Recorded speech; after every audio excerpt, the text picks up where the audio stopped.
சென்று நீராடிவிட்டு அன்றே திரும்பி வர முடியும்? இதென்ன நமக்கு வந்த சோதனை என ஸ்ரீ மகாலிங்க சுவாமியை நினைத்தபடி மிகுந்த மன வருத்தத்துடன் படுத்தவர் அப்படியே அசதியில் உறங்கி விடுகிறார். அப்போது கனவில் தோன்றிய சிவனார் திருக்காட்சி கொடுத்து, உன் வீட்டு கேணியில் கங்கையை யாம் பிரவேசிக்கச் செய்வோம், கவலை கொள்ளாதே என உறுதியளித்து மறைந்து விட்டார். அதன்பின் ஐயாவாள் தம் வீட்டு கிணற்றருகே நின்று கங்கை அன்னையை நினைத்து உளம் உருக கங்காஷ்டகம் பாடினார்.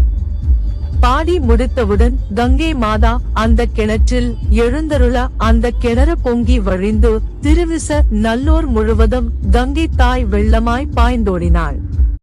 அதனைக் கண்ட அந்தணர்கள் ஐயாவாளிடம் மன்னிப்பு கேட்டுவிட்டு அந்த கிணற்றில் நீராடினார்கள்.